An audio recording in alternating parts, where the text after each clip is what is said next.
Bonjour à tous et bienvenue sur Réflexion Santé et Naturopathie. Je suis Jean-Brice Thivan et je vous accompagne depuis plusieurs années autour de sujets qui concernent bien sûr la santé alternative, la nutrition, l'exercice physique, toutes les médecines alternatives et essayer de comprendre et d'approfondir certains concepts. Aujourd'hui, vous êtes au milieu d'une série de plusieurs vidéos qui essayent de comprendre l'origine du cancer et ce que l'on pourrait faire lorsque l'on est en phase cancer, lorsque l'on est en traitement de cancer. C'est un sujet difficile, très tabou, que personne n'ose aborder ou très peu de personnes, sauf des personnes justement que je vais vous montrer, mais il faut rester très méfiant vis-à-vis de tout ce qu'on va vous proposer autour de ces alternatives au traitement du cancer ou dans les accompagnements du traitement du cancer, puisque je me positionne comme étant quelqu'un qui peut proposer des choses en alternance, non pas avec un traitement, mais en accompagnement avec un traitement du cancer.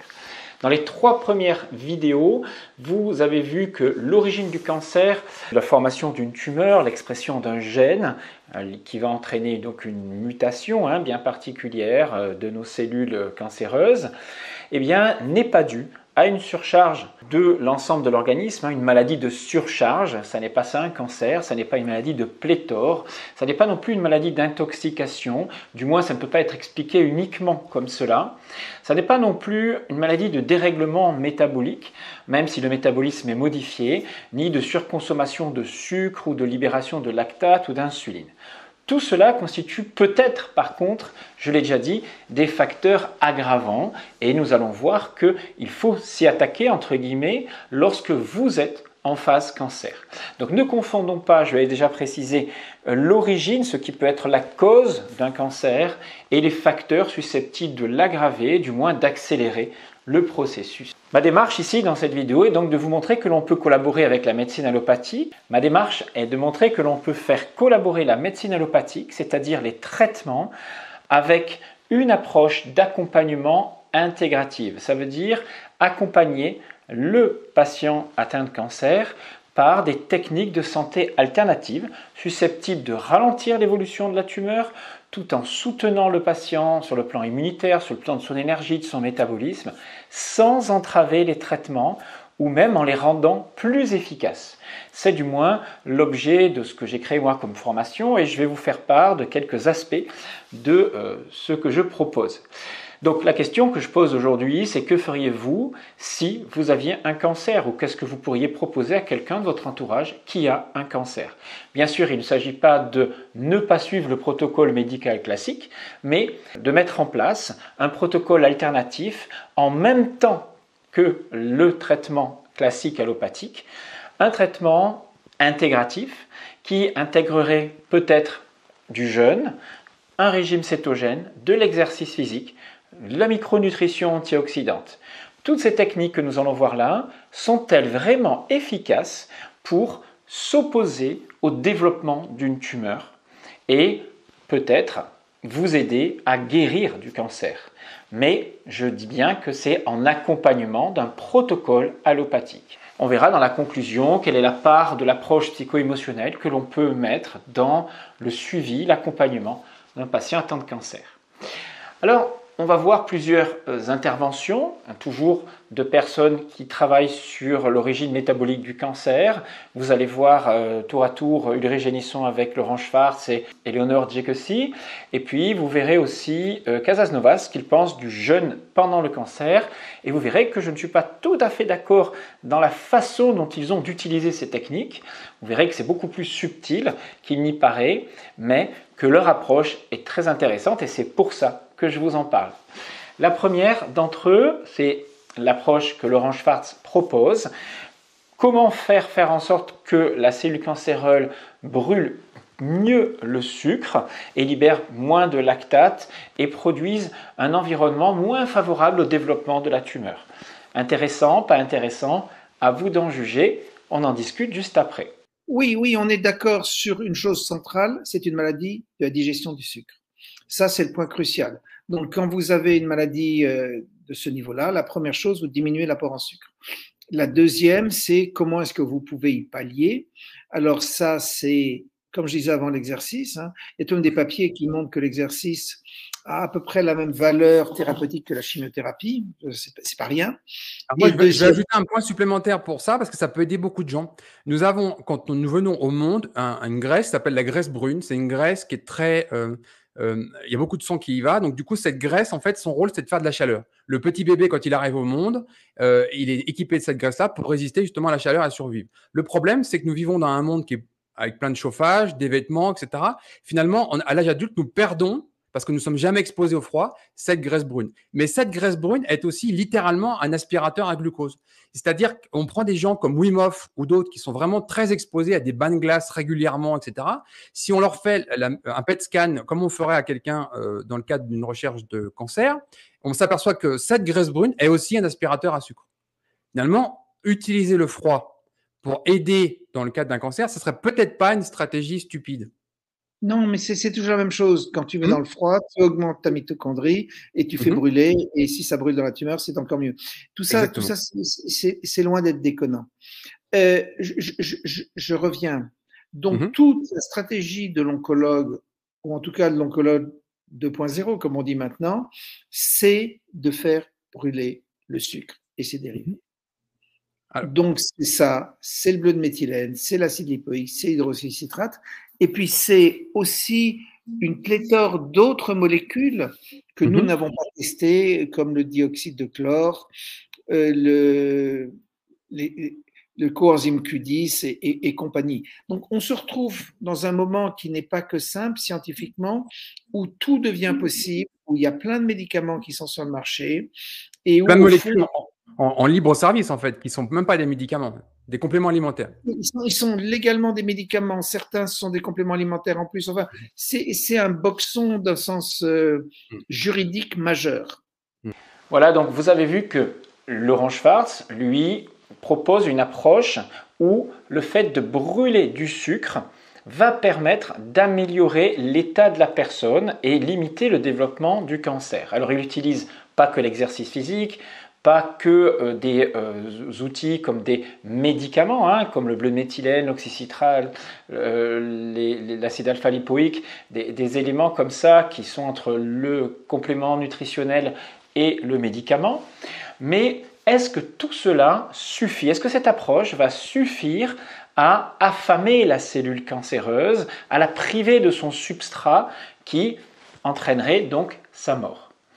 On sait que lorsque l'on prive une cellule cancéreuse de glucose, eh bien, elle va aller chercher d'autres sources d'énergie. Elle a d'autres moyens pour se nourrir. Et oui, elle est très adaptable, hélas, et elle parvient tout de même à trouver des solutions d'adaptation. Donc, vous verrez que faire un jeûne ou un régime cétogène, c'est-à-dire modifier tout le métabolisme de l'organisme pour que la cellule ne se nourrisse plus de sucre, puisqu'il n'y a plus de sucre dans ces régimes-là, mais uniquement des graisses, qu'elles viennent des aliments ou qu'elles viennent des graisses de notre propre corps, eh bien, la cellule cancéreuse va tout de même être capable d'utiliser des corps cétoniques. Et ces corps cétoniques, en plus d'autres moyens qu'elle a de phagocyter les cellules autour d'elle, etc., donc de se nourrir d'autres éléments, eh bien, tout ça va lui permettre de survivre malgré l'absence de glucose. En tout cas, si vous écoutez Casas Novas, lui, il vous explique que c'est simple. Il suffirait de supprimer ce qui nourrit la cellule, le sucre en particulier, et de mettre les conditions idéales pour créer ce que l'on appelle une autophagie, c'est-à-dire une autolyse, le fait que la cellule va s'auto-consumer d'elle-même, que le corps va du moins dégrader les vieilles structures ou les structures les plus inutiles pour en faire un recyclage et des nouvelles structures. Apparemment, il suffirait de jeûner pour faire disparaître les cellules. Je vous laisse donc écouter ce qu'en dit Casas Novas et puis on reparle du jeûne, de l'autophagie et du fait que la cellule peut se nourrir d'autres substrats particuliers. Et vous verrez que les choses ne sont pas aussi simples qu'elles n'y paraissent. Pour le corps, le cancer est quelque chose de connu pour le corps et il a tout ce qu'il faut pour le résoudre. Et pour le résoudre, qu'est-ce qu'on fait? Eh bien, d'un côté, on diminue la charge de produits toxiques. Pour favoriser l'élimination dans le corps, tu as un moyen fabuleux. C'est alléger la charge alimentaire, alléger la charge de travail, jeûner. Jeûner, alors toutes les formes de jeûne, j'en ai décrit en long et en large dans mes vidéos, mais le jeûne est certainement le meilleur moyen de permettre au corps d'évacuer les déchets toxiques et de ce fait de ne plus rendre la tumeur nécessaire. En plus, quand on réalise une phase de jeûne, eh bien, le corps réalise un phénomène qu'on appelle l'autophagie. Et l'autophagie, c'est un processus merveilleux dans le corps, dans lequel le corps se nourrit des parties les plus viciées de l'organisme, c'est-à-dire les tumeurs, pour aller nourrir les parties les plus saines de l'organisme. Globalement, tu manges tes tumeurs pour nourrir tes cellules saines. Tu évacues tes tumeurs simplement. Et le corps en est tout à fait capable. Alors jeûne, repos bien sûr, et puis on va bombarder en micronutriments, fruits, légumes, produits peu ou pas transformés, les plus riches en micronutriments. Tu vois la couleur des pastèques, des melons, des abricots, des pêches, des fraises, des carottes, des betteraves. Là tu as de la couleur, de la richesse minérale, une richesse en antioxydants qui est colossale. Voilà, donc vous avez compris, le jeûne provoque un mécanisme qu'on appelle l'autophagie. L'autophagie, c'est le fait que le corps est capable de brûler ses propres tissus, mais il ne va pas le faire n'importe comment. Il le fait, et ça c'est une réalité, toujours des tissus les moins utiles vers les tissus les plus utiles, les plus basés sur la survie. Donc il dégrade des vieilles structures protéiques à l'intérieur des cellules, des lysosomes, et par un phénomène qu'on appelle donc autophagie, se manger, eh bien, il va être capable de détruire certaines structures qu'il juge inutiles dans le corps. Alors tout cela est associé, selon Casasnovas, doit être associé à un apport d'antioxydants, on va en parler juste après. Il est dans une démarche hygiéniste, vitaliste, qui est de replacer le corps dans des conditions idéales et qui est basée sur le fait que le cancer serait une maladie de surcharge, une maladie liée à l'intoxication, à une déficience immunitaire, une maladie de carence aussi en antioxydants. Le problème, c'est que ça ne marche pas tout à fait comme ça. Les derniers travaux ont montré que lorsque vous jeûniez, vous créez effectivement une autolyse, du recyclage de nombreuses molécules, de parties protéiques de votre corps, de vieilles structures inutiles qui sont effectivement recyclées en belles structures. Sauf que cela ne marche pas systématiquement avec tous les cancers. En réalité, il y a vraiment de vieilles structures inutiles et c'est le cas lorsque les tumeurs ne sont plus en évolution. Elles sont, on va dire, enquistées dans le corps, elles ne se multiplient plus. Et si on observe, c'est-à-dire si on fait une observation en anapathologie, qu'on va voir exactement comment est le tissu, on va s'apercevoir qu'il y a eu des mutations, mais que la cellule n'est plus en évolution. Et de mois en mois, on peut observer qu'il n'y a pas d'évolution, que la cellule cancéreuse s'est enquistée, s'est isolée du corps et s'est un petit peu endormie, on va dire. À ce moment-là, il est tout à fait possible, lors d'un jeûne, d'observer une dégradation de cette cellule, comme d'un fibrome par exemple, pour obtenir ça, et certaines personnes qui ont jeûné ont vu ces tissus disparaître au bout d'une vingtaine de jours. Il faut quand même un certain temps pour voir disparaître des parties qui font plus de 1 ou 2 cm3 dans le corps, voire plus parfois pour des fibromes. Et à ce moment-là, le jeûne est intéressant. Mais on est sur des cancers non évolutifs. En réalité, si on regarde la même chose sur des cancers évolutifs, c'est-à-dire qui sont en phase de multiplication cellulaire, ils sont en train d'évoluer rapidement, eh bien on s'aperçoit que ce soit le jeûne ou que ce soit le régime cétogène, cela n'a pas d'effet immédiat transcendant. Bien sûr que pour certaines personnes, ça va peut-être donner des résultats, on en parlera tout à l'heure, mais ça ne va pas empêcher la cellule de se développer. Du moins, ça va peut-être ralentir certains mécanismes, mais ça ne va pas affamer la cellule puisqu'elle va trouver un autre carburant ailleurs. Je vous laisse donc avec les explications de Eleonore Jicossi sur ce qu'est capable de faire une cellule tumorale pour s'adapter et survivre malgré la privation de sucre ou de quelconque nutriment. Alors, vous vouliez aussi aborder spécifiquement le rôle des corps cétoniques, de la cétose, pour le cancer, en particulier pour les gens qui accompagnent, des professionnels de la santé qui accompagnent des malades du cancer avec ça. Alors, il y a eu une étude, je crois, chez la souris, une souris chez laquelle on avait greffé des mélanomes, qui a montré que les corps cétoniques pouvaient faire progresser la tumeur. Et puis, il y a eu d'autres papiers qui ont montré que les cellules cancéreuses pouvaient se nourrir de corps cétoniques et à partir de là, il y a eu une levée de bouclier pour dire oh là là, faut arrêter les régimes cétogènes en cancérologie. Et ces personnes qui prônent l'arrêt du régime cétogène, en même temps, vous recommandent de faire un jeûne, ce qui revient à la même chose qu'un régime cétogène, sauf que dans le jeûne, on a faim. Bien, je voudrais repositionner un petit peu en proposant aux gens de dézoomer à nouveau parce qu'un cancer, comme je le disais en entame, ce n'est pas qu'une cellule cancéreuse, c'est la cellule cancéreuse et son micro-environnement. Et la cellule cancéreuse, bien sûr, quand on fait un régime cétogène, le but c'est en partie de la priver de ses ferments. Il faut savoir qu'une cellule cancéreuse, elle continue à se nourrir même si on la prive de ses ferments parce que son micro-environnement peut la nourrir. Il y a plein d'études qui montrent que le micro-environnement de la cellule cancéreuse peut lui envoyer des particules nutritives à travers ce qu'on appelle des exosomes. On sait qu'une cellule cancéreuse… Pour faire ça, une sorte de ramification de la cellule cancéreuse vers la cellule saine. En fait, elle phagocyte des cellules saines pour s'alimenter, je simplifie, hein, pour s'alimenter en micronutriments, en nutriments. Donc, elle peut phagocyter, on appelle ça cannibalisme, c'est de la phagocytose, et elle peut fusionner avec les autres cellules pour récupérer leur matériel énergétique. Voilà. Donc, une cellule cancéreuse, avec son environnement, peut faire beaucoup de choses. Voilà, donc vous avez vu…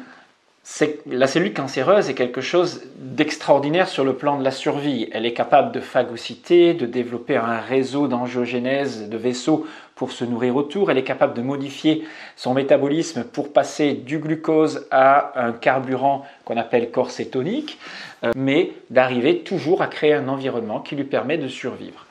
Donc, si vous jeûnez et que vous fassiez un régime cétogène, vous ne supprimerez pas les nutriments qui vont permettre à la cellule cancéreuse de survivre. Cette cellule cancéreuse est capable donc de se nourrir de corps cétoniques et ces corps cétoniques sont d'autant plus nombreux que le jeûne va durer longtemps. Lors d'un jeûne, au bout de 2, 3, 4 jours de jeûne, vous avez des niveaux de corps cétoniques extrêmement élevés, bien plus élevés que lors d'un régime cétogène. On est au-delà de 3, 4, 5, 6 millimoles. Donc une nourriture d'autant plus importante pour la cellule cancéreuse. Mais attention, le jeûne a ses vertus, entre guillemets, très intéressantes, à des moments bien précis d'un traitement du cancer. J'y reviens juste après. Lorsque vous faites un régime cétogène ou lorsque vous jeûnez, il y a quand même des avantages. Vous créez un environnement qui va limiter l'élévation du sucre, donc des lactates, dans la fermentation, donc modifier quand même la structure autour de la cellule cancéreuse. Vous apportez beaucoup moins de facteurs de croissance et en particulier beaucoup moins d'insuline et donc vous créez un environnement qui va quand même limiter la prolifération cellulaire. Mais ça ne suffira pas pour éradiquer un cancer actif en voie de développement. Même s'il y a des exemples de cela, il n'y a aucune étude qui a montré que c'était possible. Néanmoins, je ne suis pas à cheval sur toutes les études puisqu'il y a des témoignages de personnes qui, à la suite de jeûne, ont guéri de leur cancer. Mais est-ce qu'il ne s'est pas passé autre chose que ce que le jeûne a pu apporter? Et c'est tout ça, l'art de faire la différence entre une notion d'une corrélation qui n'est pas causalité. Alors, regardons ce qui se passe lorsque vous jeûnez. Lorsque vous jeûnez, vous créez certes de l'autophagie. Le corps va automanger certains tissus, mais comme on le voit, il va aussi surnourrir une cellule qui a besoin de beaucoup de nutriments, ici en l'occurrence donc des corps cétoniques, pour se développer. Donc il va falloir faire une différence entre ce que l'on appelle un jeûne très court qui va s'organiser autour d'un traitement et un jeûne long qui aurait pour objectif d'autolyser, d'autophagocyter la cellule cancéreuse et de la transformer, de la recycler. Or, on s'aperçoit que si on fait un jeûne long, on a toutes les chances quand même de nourrir la cellule cancéreuse, de continuer du moins à lui apporter des corps cétoniques. Et l'autre inconvénient d'un jeûne long, et c'est ce que voulait dire ici Ulrich Génisson, c'est que sur un jeûne long, vous allez perdre de la matière musculaire, bien qu'il y ait une adaptation du corps et que lorsqu'un jeune dépasse 15 jours, eh bien la perte de masse musculaire est extrêmement faible tous les jours. C'est quelques grammes, 70-80 grammes de protéines qui partent tous les jours, ce qui est relativement faible par rapport à la quantité de graisse qui est déstockée et transformée en corps cétonique. Mais ceci dit, lorsque vous êtes dans une situation très particulière avec un cancer en train de se développer, que vous êtes extrêmement stressé parce que vous avez peur de votre maladie, vous avez peur d'en mourir, vous avez du mal à supporter les traitements, tout ça crée un environnement hyper stressant pour la personne. Et vous voyez vos taux de cortisol s'élever à l'extrême. Et c'est pour ça que certaines personnes qui, lorsqu'elles sont en phase active de cancer comme ça, en traitement, peuvent voir leur corps fondre, perdre de la masse musculaire en quantité importante sous l'impact des hormones du stress. Elle me dit qu'elles se consument. Et en réalité, rajouter du jeûne là-dedans, déjà qu'elle ne mange pas beaucoup, va faire qu'elle risque de maigrir très vite et en perdant de la masse musculaire, risque d'avoir un affaiblissement justement de leur immunité, puisque vous savez que l'immunité a besoin de protéines pour fonctionner correctement. Donc, pour une personne qui serait sur un cancer très actif, très proliférant, qui serait traitée en plus en chimiothérapie par exemple, qui serait extrêmement stressée, et qui donc ne dormirait pas, ne mangerait pas correctement derrière, parce que quand vous êtes stressé, vous savez que vous n'avez plus d'appétit, vous avez peur tout le temps, votre sommeil est faible, eh bien ces personnes risquent de se dévitaliser si elles ne s'alimentent pas correctement pendant un cancer. Donc l'alimentation cétogène là sera peut-être plus recommandée que le jeûne, puisqu'en alimentation cétogène, vous mimez les effets du jeûne sans aller jusqu'à une autophagie importante, mais vous la limitez, et c'est ce que l'on recherche ici, sans nourrir trop la cellule cancéreuse du point de vue glucidique, du moins en limitant les poussées d'insuline qui sont des facteurs de croissance, mais il ne faut pas se leurrer, ça n'est pas la panacée, et vous aurez quand même, par une alimentation qui est quand même riche en graisse, parce qu'à un moment donné, si on ne peut pas se nourrir de lactose, si on ne peut pas se nourrir de graisse qui se transforme en corps cétonique, et si on ne peut pas apporter des protéines qui sont des facteurs de croissance, eh bien on ne pourra plus se nourrir. Or, ce n'est pas du tout ce qu'il faut faire lorsque vous êtes dans un cancer. Donc comment on s'organise concrètement? Qu'est-ce qu'on peut réellement faire? Eh bien, on va utiliser le régime cétogène, le jeûne, la micronutrition de façon personnalisée et adaptée. Comment? Vous allez me dire. Eh bien, je vous le dis juste après avoir compris la notion de radicaux libres. Puisque vous avez écouté Thierry Casasnovas qui vous explique qu'il faut aider le corps à lutter contre les radicaux libres qui s'attaquent à l'ADN et entraîneraient des mutations. Ce n'est pas aussi simple que ça, on sait qu'on produit énormément de radicaux libres tous les jours sans que ça entraîne des mutations cellulaires particulières. Alors oui, on va vous dire, c'est parce que vous compensez par des micronutriments antioxydants. Mais ce n'est pas aussi simple que ça. Si vous subissez une chimiothérapie, cette chimiothérapie ne va détruire les cellules cancéreuses qu'en produisant énormément de radicaux libres. C'est d'ailleurs ce qui va permettre, avec même dans le rayonnement, même la radiothérapie, de détruire la cellule, la tumeur cancéreuse. Or, on s'est aperçu, et je vous montre les études qui ont montré que prendre des compléments antioxydants au moment où vous faites une chimiothérapie, eh bien, vous aidiez la cellule cancéreuse à limiter l'action de la chimiothérapie, c'est-à-dire à la rendre moins efficace. Or, ce n'est pas du tout ce que l'on recherche si l'on veut que la cellule cancéreuse, bien sûr, soit plus fragile. Donc il y a une étude aussi, on pense qu'en prévention, en prenant beaucoup d'antioxydants, on va limiter le risque de cancer. Or, vous vous souvenez peut-être de cette étude qui a défrayé la chronique dans les années 2000, qui parlait de l'effet inverse provoqué par une consommation de bêta-carotène qu'on avait donné en supplément à des fumeurs. Et le groupe qui avait pris ce bêta-carotène, alors bien sûr un complément alimentaire, avait eu un taux de cancer supérieur aux fumeurs qui n'en avaient pas consommé sur plusieurs années, bien sûr.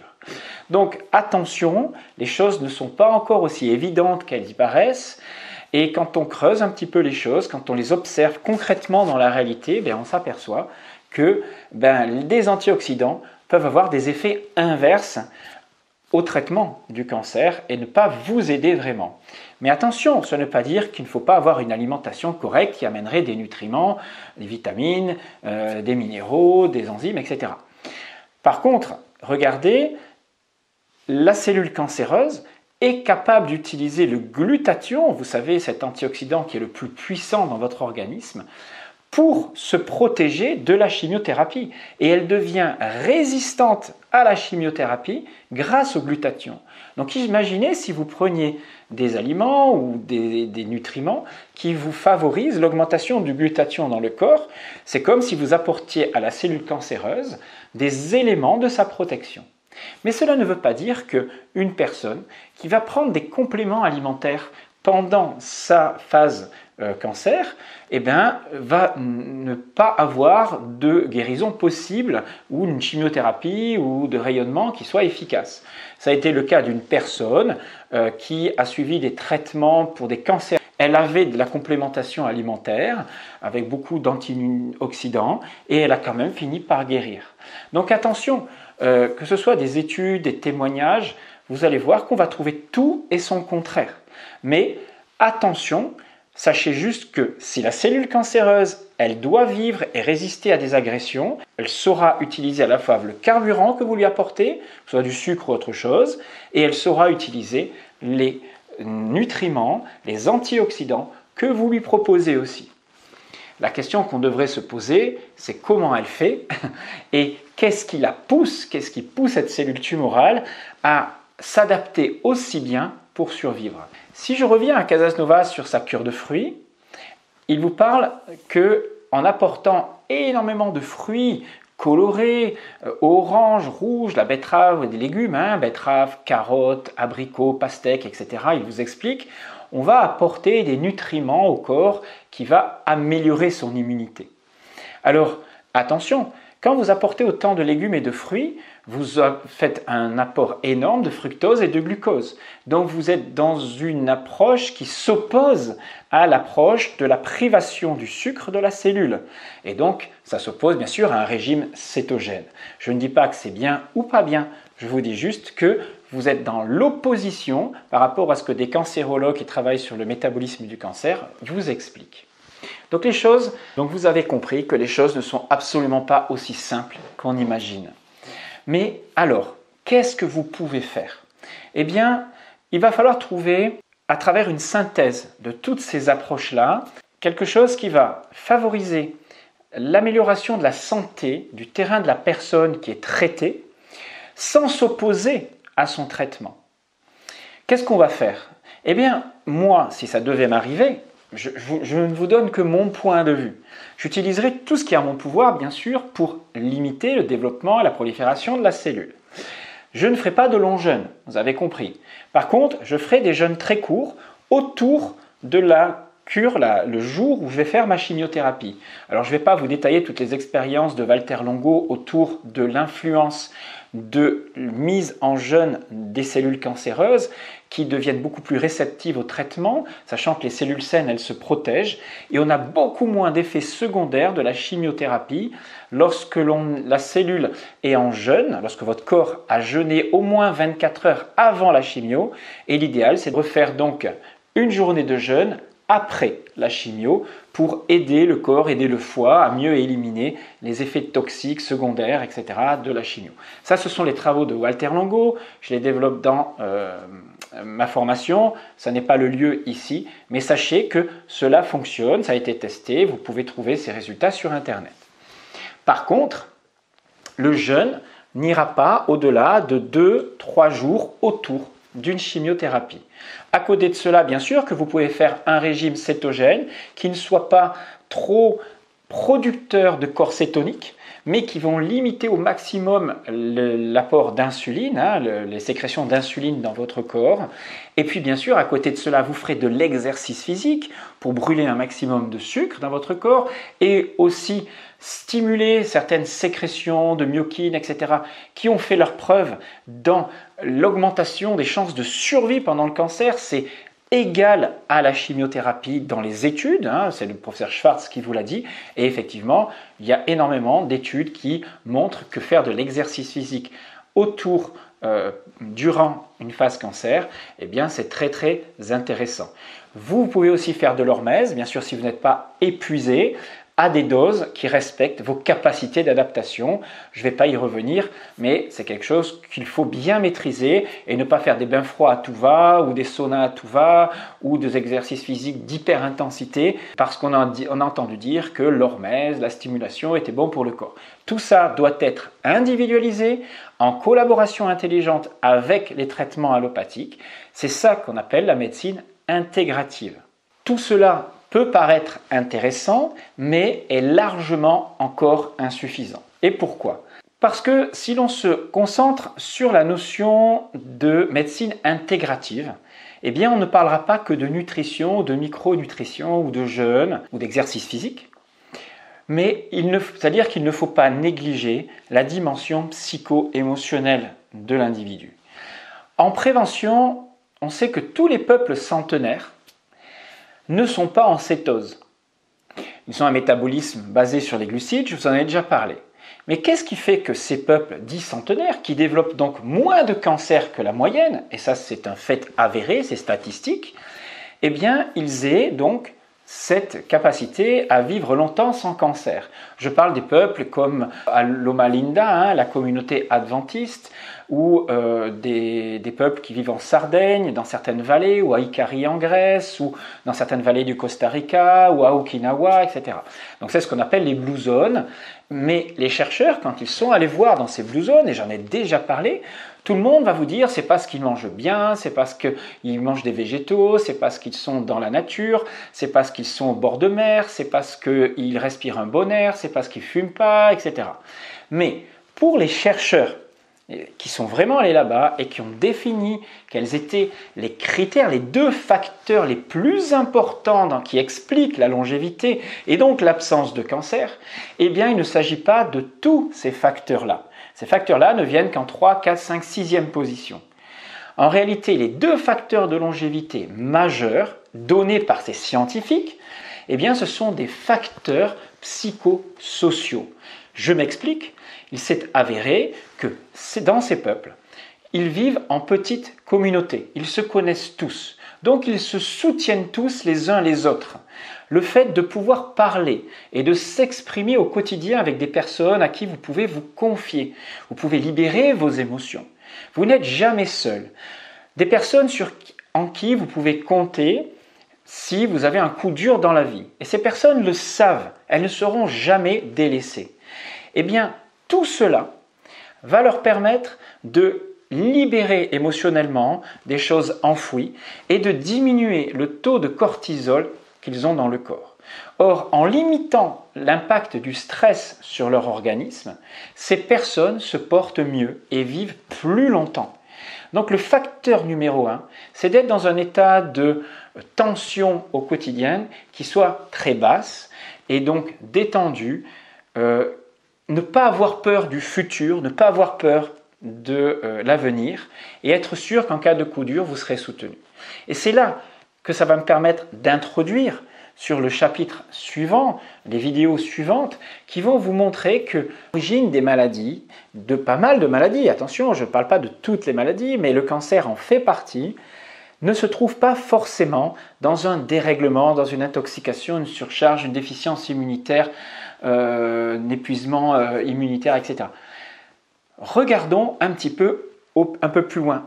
Élargissons notre champ de vision et essayons d'aller voir le surstress des traumatismes de notre vie pourrait se biologiser et entraîner une modification, une expression différente des gènes dans certaines cellules. Si on continue de voir la cellule cancéreuse comme un ennemi qui se développerait au hasard, qui arriverait à muter pour nous détruire, eh bien, on se concentrera uniquement sur détruire la cellule cancéreuse.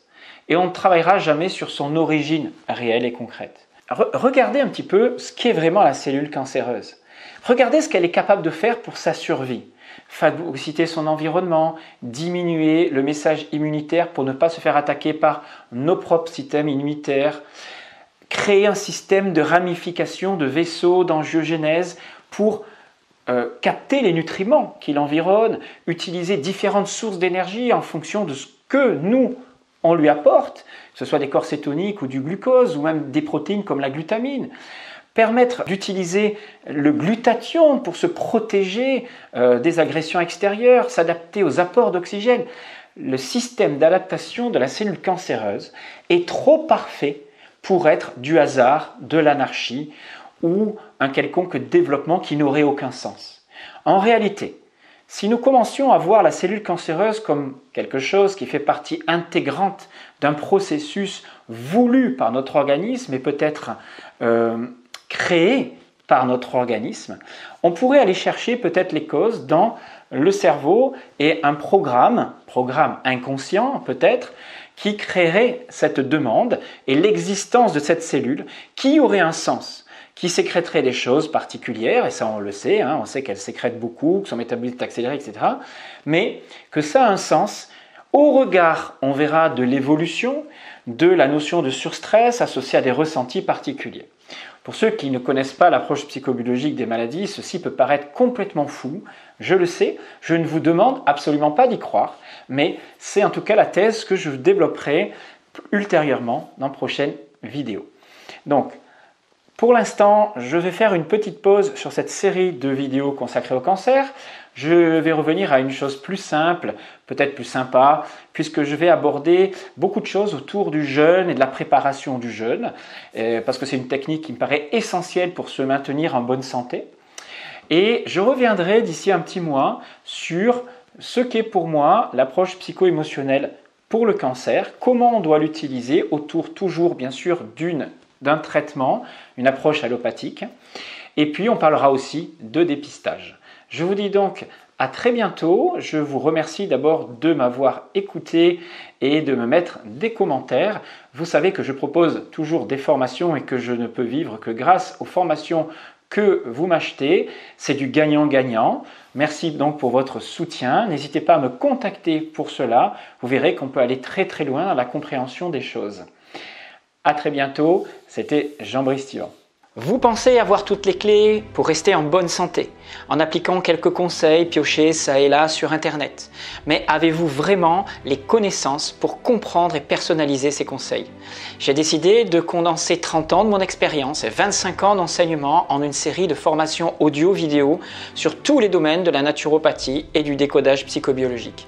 Métabolisme, nutrition, jeûne, hormèse, mouvement, bilan de vitalité, analyse sanguine, étude des tempéraments, techniques naturelles de santé, relations cerveau, psychisme, organes et sens profond des maladies.